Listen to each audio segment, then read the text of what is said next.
Civil service പരീക്ഷാ ഫലം പുറത്തുവന്നപ്പോൾ rank നേട്ടത്തിന്റെ തിളക്കത്തിലാണ് തിരുവനന്തപുരം സ്വദേശിയായ ശ്രീജ JS. 57ാം റാങ്കാണ് ആദ്യ ശ്രമത്തിൽ തന്നെ ശ്രീജ നേടിയിരിക്കുന്നത്. വിജയത്തിലേക്കുള്ള ഈ യാത്രയിൽ സാധാരണക്കാരായ തന്റെ അച്ഛന്റെയും അമ്മയും ഒപ്പമുണ്ടായിരുന്നുവെന്നാണ് ശ്രീജ പറയുന്നത്.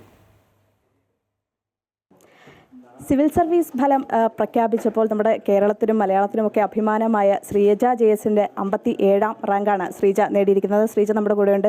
ശ്രീജ ഏതായാലും സന്തോഷമാണെന്നറിയാം, പക്ഷേ ആ സന്തോഷം ശ്രീജയുടെ വാക്കുകളിൽ നിന്ന് തന്നെ നമുക്ക് അറിയണം. എങ്ങനെയുണ്ട് ഇപ്പോൾ? വളരെയധികം സന്തോഷമുണ്ട്. റിസൾട്ട് വന്നപ്പോൾ ഞാൻ ഭയങ്കരമായിട്ട് ഞെട്ടി, കുറച്ച് ബഹളമൊക്കെ ഉണ്ടായിരുന്നു. കഷ്ടപ്പാടിന് ഞാൻ ഫലം കണ്ടു എന്നുള്ളതും ഇങ്ങനെ സെറ്റിലായി വരുന്നുണ്ട്. വളരെ സന്തോഷത്തിലാണ്. എത്രാമത്തെ പരിശ്രമത്തിലായിരുന്നു ശ്രീജയ്ക്ക് റാങ്ക്? ഇത് ഫസ്റ്റ് അറ്റംപ്റ്റ് ആയിരുന്നു. എപ്പോഴായിരുന്നു പ്രിപ്പറേഷൻസ് ഒക്കെ ആരംഭിച്ചത്? ഞാൻ മെയ് 2024 എൻ്റെ പ്രിപ്പറേഷൻസ് ഒക്കെ സ്റ്റാർട്ട് ചെയ്തത്. ഞാൻ ഫോർച്യൂൺ അക്കാഡമിയിലാണ് പ്രിലിംസ്, മെയിൻസ്, ഇൻ്റർവ്യൂ, കോച്ചിങ് എല്ലാം എടുത്തത്. ത്രൂ ഔട്ട് ദ ജേർണി അവർ മെൻറ്റേഴ്സ് ഇമോഷണലിയും അക്കാഡമിക്കലും എന്നെ ഒത്തിരി സപ്പോർട്ട് ചെയ്തു. അപ്പം പാരൻസിൻ്റെയും എല്ലാവരുടെയും സപ്പോർട്ടും പ്രാർത്ഥനകളൊക്കെ കാരണമാണ് എനിക്ക് റാങ്ക് കിട്ടിയെന്ന് തന്നെയാണ് എൻ്റെ വിശ്വാസം. എങ്ങനെയായിരുന്നു ഈ ഒരു പ്രിപ്പറേഷൻ? അത്യാവശ്യം ഡിഫിക്കൽട്ടി ആയിരുന്നു. കാരണം എല്ലാ ദിവസവും നമ്മൾ കൺസിസ്റ്റൻ്റ് ആയിട്ട് പഠിക്കണം, എന്നാലേ നമുക്ക് അതിനുള്ള റിസൾട്ട് കിട്ടുള്ളൂ. അപ്പോൾ അതുകൊണ്ട് തന്നെ ഞാൻ നമ്മുടെ അക്കാഡമിയുടെ പ്രിലിംസ് ടെസ്റ്റ് സീരീസും മെയിൻസ് ടെസ്റ്റ് സീരീസും അത് ടു ദ വേർഡ് ഞാൻ അത് ഡിസിപ്ലിനോടെ പഠിക്കാൻ ശ്രമിച്ചു.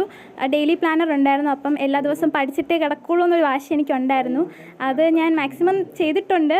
അതായത് പറ്റില്ലെങ്കിൽ ഞാനൊരു ഫ്രൈഡേയോ സാറ്റർഡേ ആയിരിക്കും പഠിക്കുന്നത്. സൺഡേയിൽ എക്സാം എഴുതാൻ പോകുന്നതിന് മുന്നേ ഐ എൻഷുർ ദാറ്റ് ഞാൻ ബേസിക് കണ്ടന്റ് ഞാൻ പഠിച്ചിട്ടാണ് എക്സാം എഴുതുന്നതെന്ന്. പിന്നെ മെൻറ്റേഴ്സൊക്കെ ഒത്തിരി ഫീഡ്ബാക്കൊക്കെ തരും. അതെല്ലാം ഞാൻ മാക്സിമം ഇംപ്ലിമെൻറ്റ് ചെയ്യാൻ ശ്രമിക്കും. അപ്പം ഓരോ ഇമ്പ്രൂവ്മെൻറ്റൊക്കെ കൂടെ അങ്ങനെ ഒരു 2 ഇയേഴ്സിലൊരു കൺസിസ്റ്റൻ്റ് ആയിട്ടുള്ളൊരു പ്രിപ്പറേഷനാണ് എനിക്ക് ഈ ഫലം കിട്ടാൻ ഇടയാക്കിയത്. ഏത് സർവീസാണ് ചൂസ് ചെയ്യുന്നത്? ഞാൻ ഇന്ത്യൻ ഫോറിൻ സർവീസാണ് ചൂസ് ചെയ്തിരിക്കുന്നത്. എന്തുകൊണ്ടാണ്? ഞാൻ പഠിച്ചത് BA ആൻഡ് MA പൊളിറ്റിക്കൽ സയൻസാണ്. അപ്പം ഇൻ്റർനാഷണൽ റിലേഷൻസ് ഒരു മേജർ പാർട്ടാണ്. അപ്പോൾ പഠിക്കാൻ എപ്പോഴും ഞാൻ ആലോചിക്കും ഡിപ്ലോമസിൽ ആക്ച്വലി എന്തോ സംഭവിക്കുന്നതെന്നൊക്കെ. അപ്പം അങ്ങനെയാണ് എനിക്ക് ഇന്ത്യൻ ഫോറിൻ സർവീസിനൊരു ഇഷ്ടം തോന്നി തുടങ്ങിയത്. പിന്നെ ഓപ്ഷണലും PSIR ആയിരുന്നു. അപ്പം പിന്നെ ഞാൻ ചോയ്സ് ഉള്ളതുകൊണ്ട് എന്തായാലും ഞാൻ ഫോറിൻ സർവീസ് തന്നെ ചൂസ് ചെയ്യുവാണെന്നൊരു ആ ഒരു കോൺഫിഡൻസോടെ അങ്ങ് പോയി. എപ്പോഴാണ് സിവിൽ സർവീസ് എന്നൊരു സ്വപ്നം കടന്നുകൂടുന്നത്? അത് എനിക്ക് 7th സ്റ്റാൻഡേർഡ് വെച്ചിട്ടാണ്. ഹരിത മാം ഫസ്റ്റ് റാങ്ക് മേടിച്ചത് പത്രത്തിലൊക്കെ വലിയ വാർത്തയായിരുന്നു.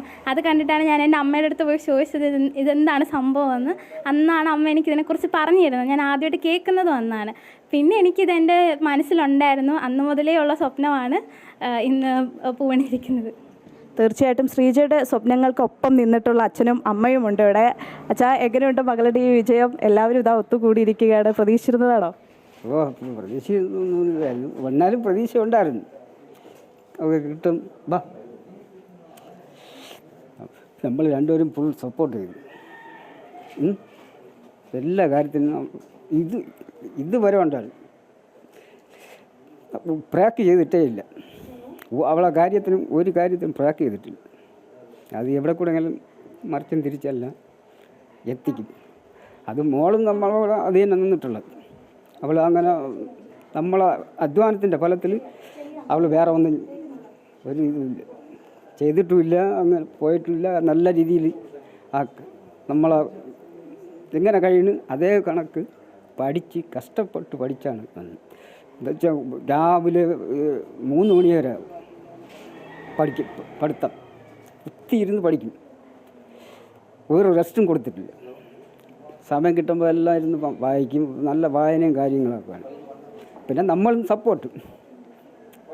സപ്പോർട്ടില്ല നടക്കില്ലല്ലേ. പിന്നെ ദൈവത്തിൻ്റെ വിചാരമുണ്ട്. എല്ലാം എല്ലാം ദൈവം കൂടെ ഉണ്ടെങ്കിലേ കിട്ടുള്ളൂ. പ്രാർത്ഥന കാര്യമുണ്ടെങ്കിൽ കിട്ടും. അങ്ങനെ അവളെ അധ്വാനത്തിൻ്റെ ഫലം അവൾക്ക് കിട്ടി. കൂലിപ്പണി ചെയ്ത് എല്ലാം നോക്കി. അമ്മയുണ്ട് കൂടെ. 9ാം ക്ലാസ് വരെ മകളെ പഠിപ്പിച്ചത് അമ്മയാണ്. അപ്പോൾ അമ്മയ്ക്കും ഈ വിജയത്തിലൊരു പങ്കുണ്ട്. അമ്മ എങ്ങനെയുണ്ട്? സന്തോഷമുണ്ട്.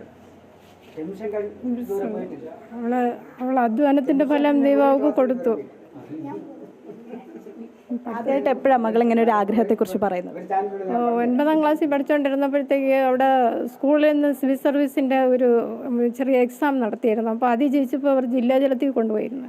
ജില്ലാതലത്തിൽ ജയിച്ചപ്പോഴത്തേക്കും നെയ്യാറ്റിൻകര സ്കൂളിൽ വെച്ച് കോച്ചിങ് ഉണ്ടായിരുന്നു, ഫൗണ്ടേഷൻ കോഴ്സ് ഉണ്ടായിരുന്നു. അതിന് കൊണ്ടുപോയി വിളിച്ചുകൊണ്ടിരിക്കുകയും ചെയ്യായിരുന്നു. 10ാം ക്ലാസ് ആയപ്പോൾ നിർത്തി. പിന്നെ അത് മുതൽ തുടങ്ങിയാണ്. ശ്രീജ, അപ്പോൾ എല്ലാവിധ ആശംസകളും നേരുകയാണ്. Thank you so much. ശ്രീജയ്ക്ക് ഇനിയും ഭാവിയിൽ ഒരുപാട് ആശംസകൾ നേരുകയാണ്. ക്യാമറാമാൻ സുനിൽ മുണ്ടോത്തിനൊപ്പം ആതിര രാധാകൃഷ്ണൻ, അമൃത ന്യൂസ്, തിരുവനന്തപുരം.